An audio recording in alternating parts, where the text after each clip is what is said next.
Hey everybody, welcome to Saturday Night Special. I'm here with the Lords. I'd like to call you guys a super group, but would that be some? That's a bunch of super guys having a group together that play the Doors. They are called the Lords. We're going to ask them a little more questions about how you guys came up with the name the Lords, a lot of more interesting things. But all of you guys have played out on your own in different bands and things like that. So we'll talk a little bit about that as well. I've known Steve Lutrell and Flash Allen for years. Steve and I have served on many boards together, so that's been an interesting topic. It would be very boring to everybody who wants to see and hear about music. But without further ado, let's get you guys to introduce yourselves. Talk a little bit about each of yourselves first. So let's talk to you, Steve. Okay. Sure. Well, I'm Steve. I can't say I'm Jimmy Crow Black, the Indian of the band, because I'm not an Indian. It's your Zappa reference. Yeah. Well, anyway, the Lords. Well, as some of your viewers might know, I'm a big fan of contemporary poetry. And one of my friends and mentors was a guy named Michael McClure, who was real good friends with Jim Morrison.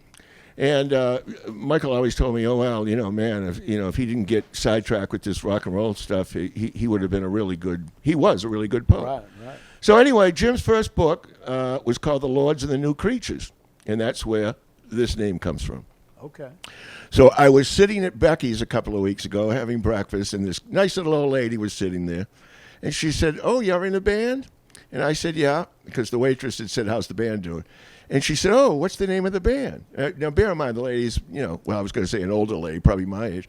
She says, what's the name of the band? And I said, we're called the Lords. And she looks at me and she goes, oh, a Christian band. And I said, well, no, not really. Right, not that Lord, right.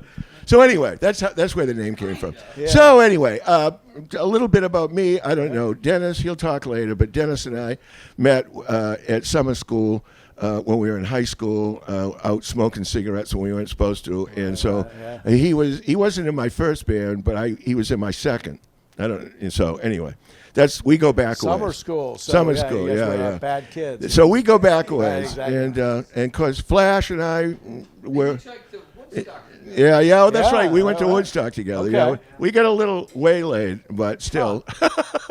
And then Flash and I played together off and on, for a number of years, and so anyway, that's these guys. And I just met Wayne. Yeah. So Steve is a super talented drummer. How many years have you been drumming for since back in the day? Well, I started off my first 2 or 3 bands. I was the front man. So I started playing drums probably about 45, 50 years ago. Okay. I had a really good drummer in my first band, Dave Dodge. And Dave, so I'd front the band, and Dave used to show me this and that. And so that's how that got started. Yeah.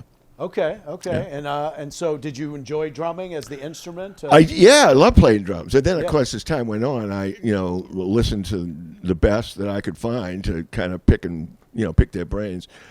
Philly Joe Jones, some of those guys, some of those jazz guys. Blakey, definitely. In fact, I went to see him with Ruthie.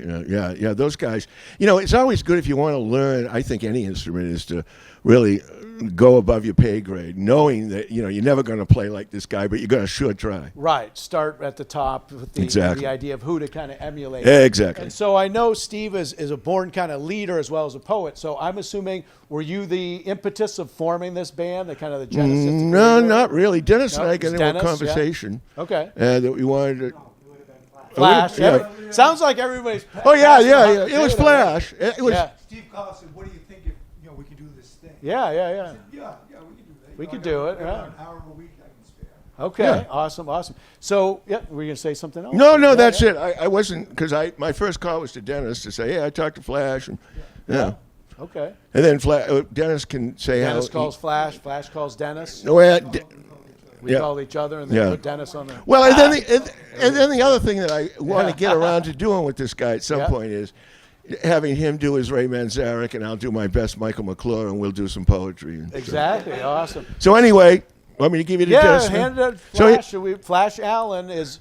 I've known about Flash way before I ever met Flash. Oh. Super talented piano player. Gives back a lot to the community. I try. Out playing. I heard sometimes you play at senior homes. I go to senior homes all the time. Awesome. Because I'm Flash Allen, by the way, from Maine. My mom was a great musician, and she taught me all these. I just picked up all these really old standard songs since I was, well, it was 58, 59 when I started playing. Yeah. And I started playing professionally in 1965, if anybody can even remember that year. And, yeah, I know it. And although I loved classical music, I found out I could make a quick buck and get kind of the audience's attention by doing a pop song here and there, and I really took to it. And, of course, like for both Steve and I, and Dennis too, the Doors really came to fruition when we were just really kind of cutting our teeth on rock music. So they were just another great rock band that we were trying to cover all the time. But as a keyboard player, you can learn a lot from trying to cover that kind of studied keyboard that he did.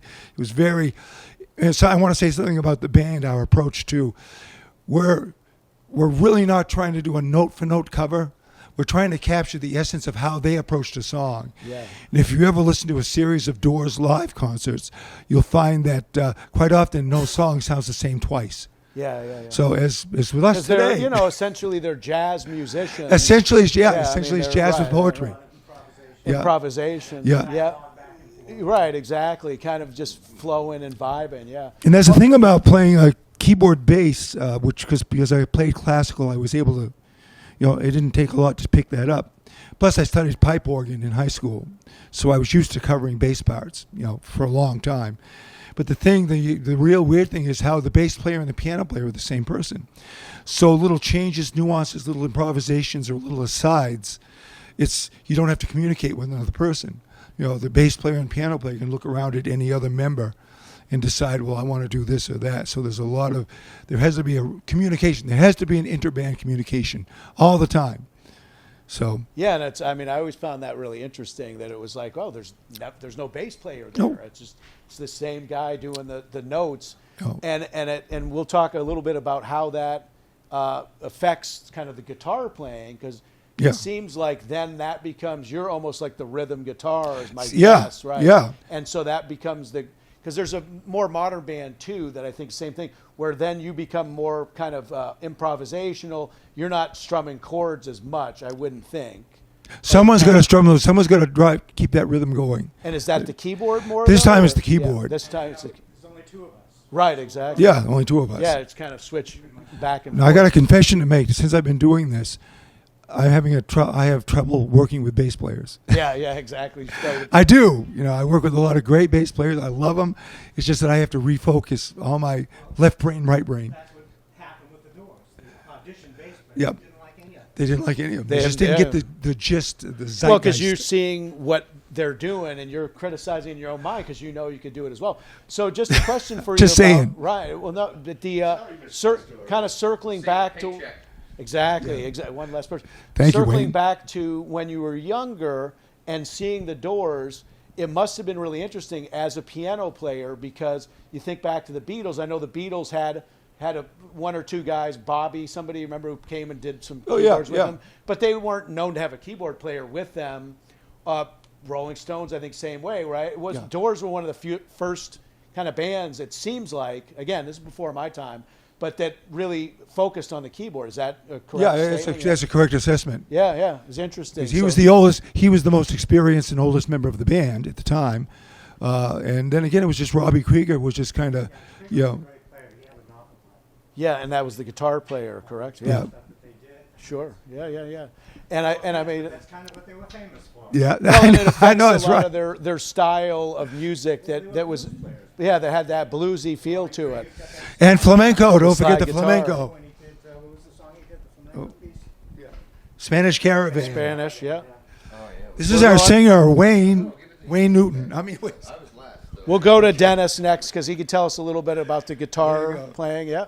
And also, you were the gentleman who hitchhiked to Woodstock. Steve and I did it. Yes. Yeah. We got Yeah, to that's within right. 30 miles of it, You did? Okay, yeah. which was not bad for back So then. you did get that close, but you didn't go. Yeah, well, we heard them from 30 miles away. Right, exactly. Well, it's tough hitchhiking when you see all those cars that were all stacked up. Yeah, you couldn't get yeah. anywhere near it. So yeah. at that point, 30 But miles, you the could party started 30 miles out anyway. it started so, out yeah. that far, and then you could, it'd be a walk, but 30-mile walk, you'd get there, and Woodstock would have ended by then. Right, So it's yeah. like, Well, so in the rain and mud. Dennis, you're from Maine also. I Yeah. think we talked to Steve's from Maine, Jay Maine. Right. What part of Maine are you from, Dennis? Portland. Portland. Okay. You said Middle you grew up Street. around Middle Street, Yeah, right? Little Italy. Little Italy. Before they tore it down for eminent domain, I think, or something. Right. Village Village Cafe. Cafe got right? it We always started, knew that yeah. exactly. Yeah. Yeah. So what was your kind of entree into playing guitar, or did you get like a little acoustic, or you started right out electric? No acoustics for me. No. Yeah. Okay. No, but like a lot of people, we saw the Beatles on the Ed Sullivan Show. Yep. He's telling you make sure to keep that Was mic. it not that? I'm sure it's okay. Yeah. They're pretty good mics. Yeah. But keep Yeah, the Beatles on the Ed Sullivan Show. Okay, yeah, so yeah. I went up to the end of my street, got Yep. a job washing dishes, Yep. made $50, went into Woolworths on Congress Street, Yeah. quit the job, bought a guitar, and I've been playing Little since. amp and everything. Yeah. Like It was a good way to meet girls. yeah. good I way mean, to I'm meet sure it was. It's never changed. It was right. big It's fun. always. It was. Yeah, it was a lot of fun. Yeah, Beatles And- were exciting. Yeah. But then it never stopped. You're talking about the Doors. That was 2-3 years later, but it never stopped. The Doors, Right. Jimi Hendrix, Yep. and Cream, they all came out at the same time.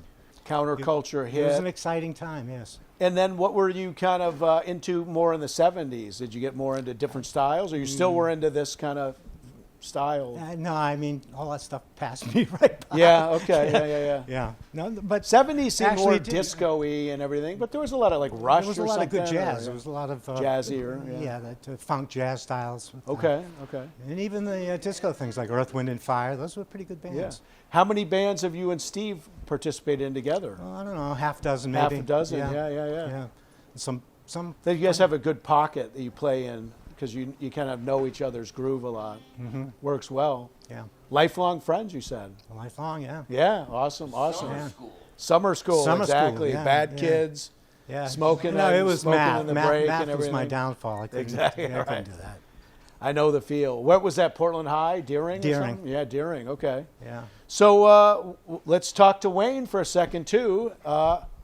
So you said you're the new guy on the block compared to these guys a little bit. Obviously, Yeah, a little bit. Little less you gray. can tell I'm the oldest. After I moved back, I'm from Maine as well. Okay. But I moved away in '90, and got into radio and stand-up acting, blah blah blah, and some music. But when I came back here, I wasn't doing much, and I was like, I need some kind of outlet. So I put a ad on Craigslist. What was it? What did I said? on Craigslist at the same time we were doing this, and his ad was a Morrison-style singer. Yeah, Okay. I put Morrison Van. Yeah, I said exactly. Morrison Van Zant type singer or vocalist, looking for players. That's it. And then Dennis emailed me, and then I talked to him, and then I came here and auditioned, and they said, "Fine, you can come back." So, and we've Well- been doing it for a bunch of months, and then Yeah. we've had some setbacks with everybody's gotten sick except for me, Right. Right. and I'm the drunk. Anyway. Yeah. It's an antiseptic. And part this to guy it. had to spend time in jury duty, Okay. so that set us back a little bit Yeah, from yeah, rehearsals. Better to be on that side of it than the other, I suppose. And so where were you? You were out like a warmer temperature somewhere? You look like maybe a guy Started who- in Florida. Yeah, I moved go to Florida right, first headed- because I had to get away from the snow, and I Yep. spent 11 years there, and then a couple of years in Nashville because my ex-wife was one of the VJs on CMT, Okay. and then we moved to California, and then I moved back here in 2019. Yeah, so you've hit a lot of the spots for music. Yeah, and that's like Nashville, and right, Florida, I with mean- Tennessee. Yeah, it's funny because I said to Bill, I was like, so this place was like the Sun. Lenny's at Hawks Plaza was kind of like the Sun Records of Maine. Yeah. Wow, because Memphis or all that stuff around Tennessee, and yeah, Yeah. Anyway. It's, and what part of Florida were you living in at the time? the other Hollywood. Yeah, was that like Yeah, Miami or something? Or? It's in between Miami or and Hollywood, Fort Florida. Lauderdale. Okay, Yep. yeah. Yep. Home of Scientology, I think. They hang out in one of those towns. They took it over, actually, in one of the places in Florida. But you're living in Maine, and like, do you like to do other vocal styles, or you mostly that's kind of the pocket? Is it kind of the Well, we actually have we have like 30-minute set of just blues covers stuff, too. That's yeah. non-door stuff. We have that. And there's some Bonamassa. Skinhead fans. And Leonard Skinner, yeah, we got yeah, some a little- Skinner, yeah, of Roots course. rock. Ronnie Van Zant, the shit. Exactly, right. Absolute shit. Imagine if he and Morrison. Sorry if I. Sorry. You can swear on Sorry. this channel. It's after imagine if- about, past 10, yeah. Imagine if Jim. Imagine Yeah. if Jim Morrison and Ronnie Van Zant had a baby. Had That'd a be one baby, cool. right. Sweet Home Alabama. That'd be though. one cool kid. Well, that gets the band, the crowds going. And for you guys being the Lords, where it says a tribute to the music of Doors, are you set in that? Can you do a Leonard Skinner song or anything else? Or yeah, you're kind of thinking about it. Yeah. I just want to add We got- that if you listen to the Doors live, you're always going to hear them do what Bunch of blues. Going to stick in a blues song, a Yeah. Kurt Vile song. Yeah. And they were like, how like Nirvana did that on some of their things, where that's kind of where they got that from. I would bet is like. A tribute, something that's like lesser known song Yep. from a blues band, yeah. Yep. Because weren't those guys all like Berkeley music students or something out there? Or Oh no. Ray was trained and stuff, and Robbie, but no, they other guys were- Jim and Ray met at UCLA in film school. film school, right? John Jim did Morrison. something too. John had some training. John was a good jam. Yeah. Oh, and yeah, John. Yeah, Yeah, they were all yeah. trained. Yeah. Finkel was Just like me. Just Right, like me. Yeah, I'm the only one without training, really. Well, it's blues is like blues Jim. is from the heart. It's not all about, but it's Right. like a mixture of blues and jazz. A little bit is what the Doors are. So like With some are you mushy guys- thrown on yeah. top. Are you guys planning to be playing out? Any places that people can check you guys out? I know you're doing maybe some spots here. You're working on it. Yeah. Carl, give us a gig, Carlos. How can they find you guys? Are you guys on social media? Do The you have a Lords, website the or- Lords Maine on Facebook and Instagram, Okay. and Twitter, I think as well. I just haven't messed with the Twitter too much, but it's Twitter's hard. Twitter and now it's called. But X. Instagram, you can put the pic. It's just better. Wayne, because Dennis and I are the Luddites of the group. Yeah. You guys still have like the MySpace page or something from the old days. Still writing letters. Yeah, you get mail us a letter and we'll get it when we get it. Well, I want to thank these guys. Let's hear some more music for them. We'll be right back. We'll close that out after that. Thanks. Thank you.